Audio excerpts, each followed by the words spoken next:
আসসালামু আলাইকুম প্রিয় শিক্ষার্থীরা, কেমন আছো? নিশ্চয়ই ভালো আছো, সুস্থ আছো। সুটিয়াঘাটি পাইলট মাধ্যমিক বালিকা বিদ্যালয়ের অনলাইন ক্লাসে তোমাদেরকে স্বাগত। আজকে আমি ষষ্ঠ শ্রেণীর বিজ্ঞান বই নিয়ে আলোচনা করব। ষষ্ঠ শ্রেণীর বিজ্ঞান বইয়ের চতুর্দশ অধ্যায়ে পরিবেশের ভারসাম্য এবং আমাদের জীবন নিয়ে আলোচনা করব। শুরুতে আসো পরিবেশটা। নিশ্চয়ই তোমরা নিচের ক্লাসে পড়েছো, আমাদের চারপাশে যা কিছু আছে সবকিছু মিলেই পরিবেশ। পরিবেশ আবার হতে পারে প্রাকৃতিক পরিবেশ, প্রাকৃতিক পরিবেশ, প্রাকৃতিকভাবে সৃষ্ট পরিবেশকে প্রাকৃতিক পরিবেশ বলে। যেমন চাঁদ, তারা, নদী, নালা, পাহাড়, পর্বত, এগুলো হচ্ছে প্রাকৃতিক পরিবেশ। কিছু কিছু বস্তু বা উপাদান মানুষ তৈরি করতে পারে, আবার কিছু কিছু উপাদান বা বস্তু মানুষ তৈরি করতে পারে না। যে সকল উপাদান বা বস্তু মানুষ তৈরি করতে পারে না, সেসব উপাদান নিয়ে গঠিত পরিবেশকেই প্রাকৃতিক পরিবেশ বলে। মানুষ যেমন কিছু কিছু জিনিস মানুষ তৈরি করতে পারে, যেমন রাস্তাঘাট, স্কুল, কলেজ, হাসপাতাল, নৌকা, এগুলো মানুষের তৈরি। তাই মানুষের তৈরি বস্তু নিয়ে যে পরিবেশ গঠিত তাদেরকেই মানুষের তৈরি পরিবেশ বলে।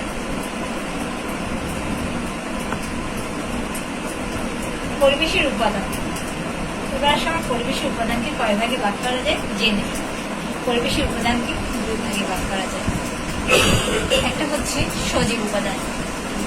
সজীব উপাদান হচ্ছে যাদের জীবন আছে। সজীব উপাদানকে আবার জীব উপাদানও বলা হয়। সজীব উপাদানকে আবার জীব উপাদানও বলা হয়। পরিবেশে আরেকটি উপাদান হচ্ছে অজীব উপাদান বা জড় উপাদান, যাদের জীবন নেই, তারাই অজীব উপাদান। অজীব উপাদান হচ্ছে যাদের জীবন নেই। এবার আসো সজীব উপাদান, আবার দুই ভাগে ভাগ করা যায়। যেমন উদ্ভিদ ও প্রাণী। উদ্ভিদের মধ্যে সকল ধরনের গাছপালা, সকল ধরনের গাছপালাই হচ্ছে উদ্ভিদ। আর প্রাণী, গরু, ছাগল, বাঘ, সিংহ, এগুলো হচ্ছে প্রাণীর অন্তর্গত। সকল জীব উপাদান নিয়ে গঠিত পরিবেশকে জীব পরিবেশ বলে। জীব পরিবেশকে বাদ দিয়ে যে পরিবেশ গঠিত তাকে জড় পরিবেশ বলে।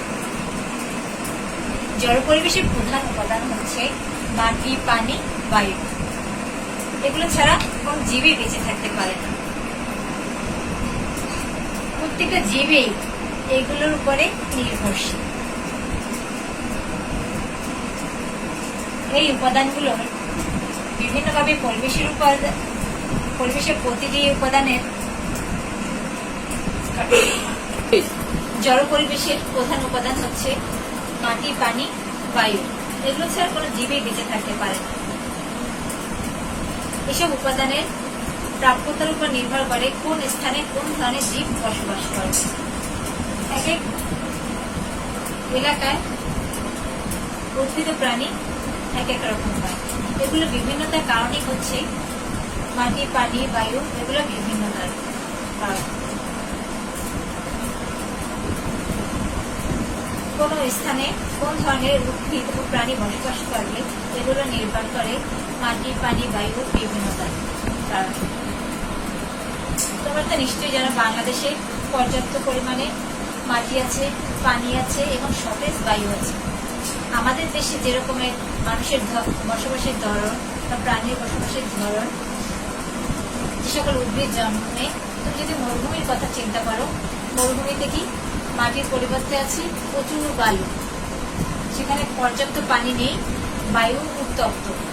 সেখানে যেসব উদ্ভিদ বা প্রাণী বসবাস করে বা তাদের বসবাসের ধরন যে রকমের, আর আমাদের দেশের উদ্ভিদ প্রাণীর বসবাসের ধরন বিভিন্ন হয়। কোন এলাকায় কোন ধরনের উদ্ভিদ প্রাণী বসবাস করবে তা নির্ভর করে সেই এলাকার মাটি, পানি, বায়ু এগুলোর উপরে।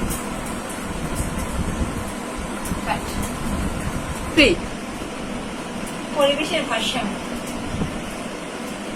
কোনো প্রাণী একা বসবাস করতে পারে না। প্রত্যেক জীবেই তা বেঁচে থাকার জন্য কোনো না কোনো পরিবেশের উপর নির্ভর করে। তোমরা নিশ্চয়ই ডাইনোসরের কথা শুনেছ।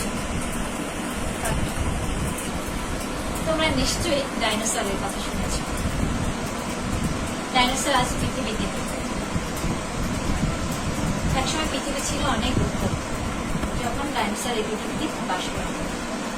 পৃথিবী ধীরে ধীরে ঠান্ডা হয়ে যাওয়ার কারণে ডাইনোসর ধীরে ধীরে বিলুপ্ত হয়ে যায়।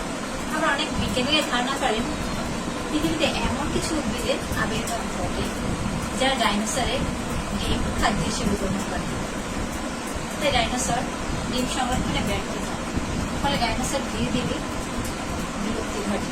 আবার কোনো কোনো বিজ্ঞানীরা ধারণা করেন পৃথিবীতে পরিবেশে এমন সব পরিবর্তন ঘটে যার সাথে ডাইনোসর খাপ খাওয়াতে পারে না, যার কারণে তারা ধীরে ধীরে বিলুপ্ত ঘটে।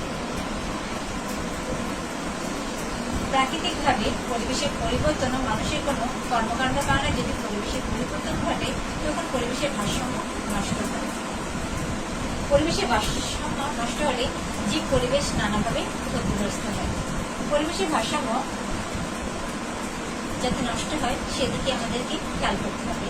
আসো শিক্ষার্থীরা, আজকে আমরা এই পাঠে আমরা আজকে কি শিখতে পারলাম জেনে নেই। আজকে তোমরা নিশ্চয়ই জানতে পেরেছ প্রাকৃতিক পরিবেশ কি, প্রাকৃতিক পরিবেশ কি কি উপাদান নিয়ে গঠিত হয়, মানুষের তৈরি পরিবেশ কাকে বলে এবং কোন কোন উপাদান নিয়ে মানুষের তৈরি পরিবেশ গঠিত হয়। এরপরে আরো জানতে পেরেছ পরিবেশের উপাদানকে কয় ভাগে ভাগ করা হয় এবং জীব উপাদান বা সজীব উপাদানকে আবার কয় ভাগে ভাগ করা হয় এবং জীবের বেঁচে থাকার জন্য কোন উপাদানগুলো উপর অধিক নির্ভর করে এবং পরিবেশের ভারসাম্য রক্ষায়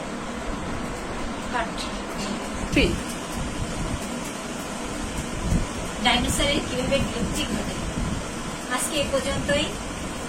প্রিয় শিক্ষার্থীরা, আজকে আমরা কি কি শিখতে পারলাম জেনে নিই। আজকে আমরা প্রাকৃতিক পরিবেশ সম্পর্কে জানতে পেরেছি। প্রাকৃতিক পরিবেশ কি, প্রাকৃতিক পরিবেশ কোন কোন উপাদান নিয়ে গঠিত হয়, মানুষের তৈরি পরিবেশ কি, মানুষের তৈরি পরিবেশ কোন কোন উপাদান নিয়ে গঠিত হয়, পরিবেশের উপাদানকে আবার কয় ভাগে ভাগ করা যায়, সজীব উপাদানকে আবার কয় ভাগে ভাগ করা যায়, জড় পরিবেশ কাকে বলে, জীব পরিবেশ কাকে বলে, জড় পরিবেশের মূল উপাদান কোনগুলো, ডাইনোসরের বিলুপ্ত হওয়ার কারণ। আজকের পাঠ এ পর্যন্তই শেষ। তোমরা সুস্থ থাকো, ভালো থাকো। আল্লাহ তাআলা আমাদের এই করোনা মহামারী থেকে সবাইকে রক্ষা করুন, এই কামনাই করি।